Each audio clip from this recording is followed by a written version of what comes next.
Herkese merhaba. Bugün sokak pilavcılarının nefis lezzetli tavuklu pilavını evde çok hızlı ve pratik, kolay bir şekilde yapacağız.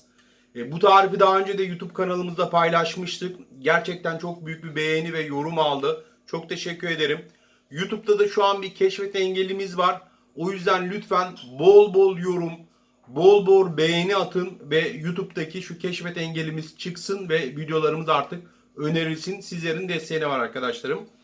Ee, Birebir sokak pilavcılarının tavuklu pilavını yaptık. Çok daha lezzetlisini yaptık. Artık evinizde pratik, kolay bir şekilde de nefis tavuklu pilavı yapabileceksiniz.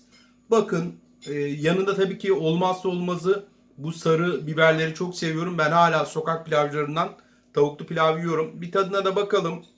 Bismillahirrahmanirrahim. Tane tane oldu. Tereyağlı. Mis gibi. Eşsiz bunsuz olmaz. Bu biberi yiyeceksiniz mutlaka. Harika. Tabii ki de ayranım. Yapımı da o kadar kolay ki. Hadi başlayalım. Şimdi malzemelerimi de hazırlamaya başlıyorum. Öncelikli olarak bir tencere aldım. İçerisine bir ufak soğan, 4 diş de sarımsak koyuyorum. Bir adet de tavuk göğsünü bütün olarak şöyle içerisine koyuyorum. Üstüne geçene kadar su ilave edeceğim. Şimdi suyumu da ilave ediyorum üzerine aşana kadar. Yine biraz ilave ediyorum. 1 litreye yakın su koydum. Bir soğan, 4 diş sarımsak, bir de bütün tavuk göğsünü şimdi yumuşayana kadar haşlayacağım. Eğer pilavın içerisine nohut koymak isterseniz de onu da şöyle yapacaksınız. Bir su bardağı yoğurdu suyun içerisine koyun. Bir tatlı kaşığı da tuz koyun. 2 saat dinlensin. Daha sonra o suyu dökün. Tekrar su doldurup üzerine aşana kadar bir tatlı kaşığı tuz koyup ocağını da bu şekilde koyun. Yumuşayana kadar haşlanmasını bekleyeceğiz. Şimdi nohudum haşlanıyor. Aygazımı yaktım. Nohutum da haşlanıyor arkadaşlar. Tavuğumun da haşlanmasını bekleyeceğim. Ondan sonra zaten pilavımıza devam edeceğiz. Arkadaşlar nohutlarım yumuşadı. Şimdi onu kapatacağım. Tavuklarım da haşlandı. Şimdi tavuklarımı borcamıma alıyorum arkadaşlar. Tavuk suyunu zaten pilavda kullanacağız biliyorsunuz. Şimdi tavuğum biraz soğusun. Soğuduktan sonra bunu didikleyeceğiz. Şimdi borcamıma arkadaşlar 4 su bardağı pirinç alıyorum ben. Bu da ikinci. Üçüncü. Bu da son bardağım. 4. bardak. Bardak ölçüm 200 mililitredir. Şimdi bunu pirincimizin nişastası çıkana kadar yıkayacağız.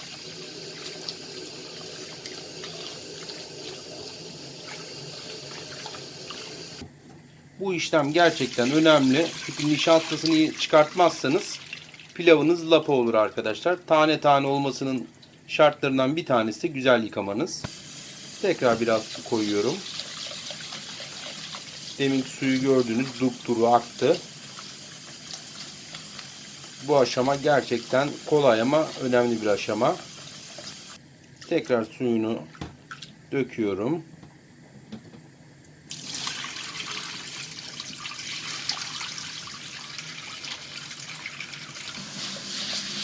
Bir kere daha yıkarsak herhalde yeterli gelecek. Suyun rengi çünkü bayağı bir açıldı.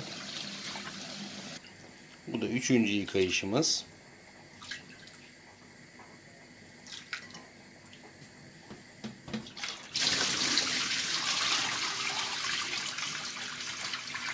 Şimdi pilavımızı da yapmaya başlıyoruz. 4 yemek kaşığı kadar tereyağı ilave ediyorum.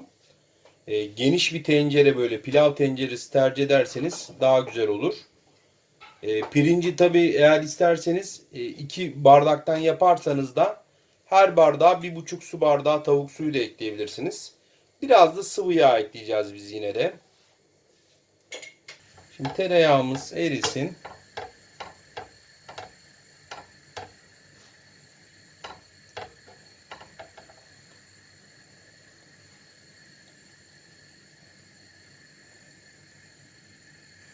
Tereyağımız eridi arkadaşlar.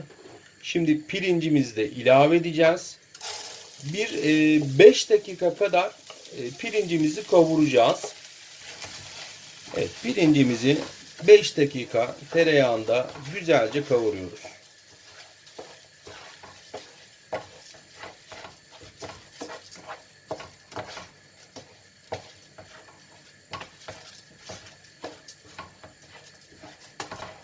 Ocağımızda orta ateşte bu arada.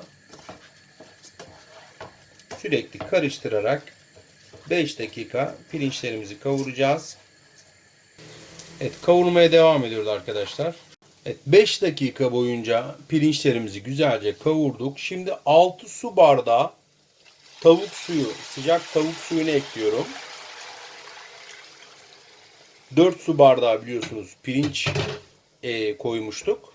Her bardağa 1,5 su bardağı tavuk suyu eklemiş oldum. Eğer evinizde tavuk suyunuz yok diyelim. Yoksa da onun yerine sıcak su da ekleyebilirsiniz. Tuzunu da ilave ediyorum. 1,5 tatlı kaşığı koydum. Tuz miktarını kendinize göre daha az ya da çok da belirleyebilirsiniz tabii ki. İyice karıştırıyoruz. Şimdi kapağımızı kapattık. Orta ateşteyiz şu an hala. Fokurdadığı anda altını kısacağız. Tavuk suyunu pirinçler çekene kadar bekleyeceğiz. Tavuklarımızı da didikliyoruz arkadaşlar. Biraz soğudu tavuklarımız. Şöyle gördüğünüz gibi. Bunu da hazırlamış olalım. Biraz daha büyük de yapabilirsiniz. Size kalmış. Tavuğumuzu kontrol ediyoruz arkadaşlar. Kapağımızı kaldırıyoruz. Suyunu çekmişse tavuğunu ve nohutunu ilave edeceğiz çünkü. Suyumuzu çekmiş. Karıştırıyoruz güzelce.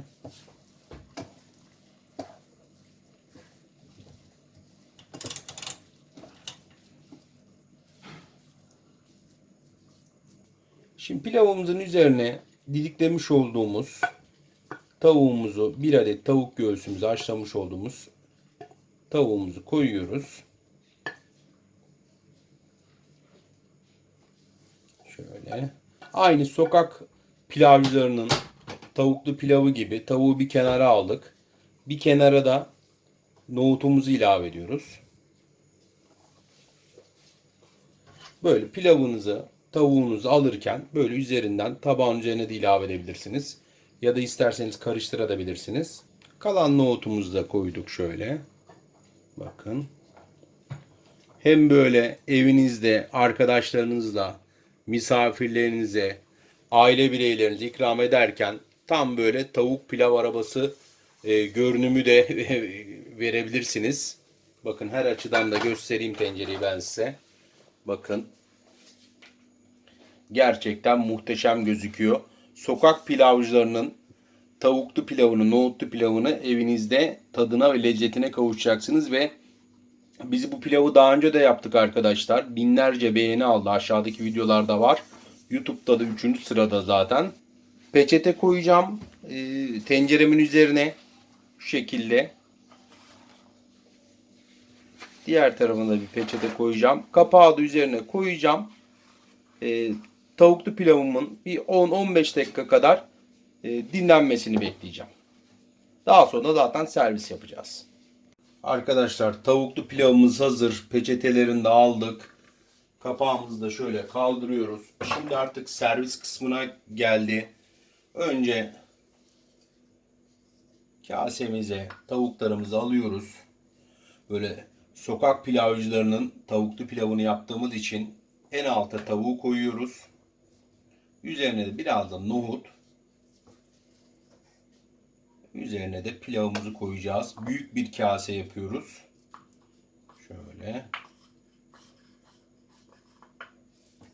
Biraz daha. Şimdi tavuklu pilavımızı da tabağımıza alacağız. Bu şekilde.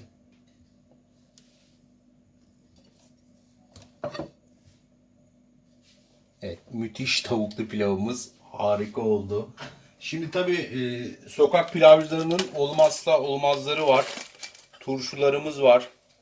Turşularımızdan da şöyle çevresine dizelim. Ben bu sarı biberleri gerçekten çok seviyorum. Tavuklu pilavda da inanılmaz güzel oluyor. Şöyle hepsini dizelim arkadaşlar. Zaten benim tabağım, yerim ben bunları.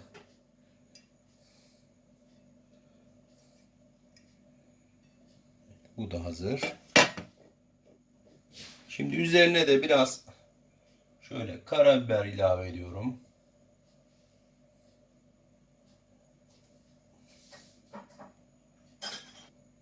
Şimdi bir de ayranımızı da dolduralım.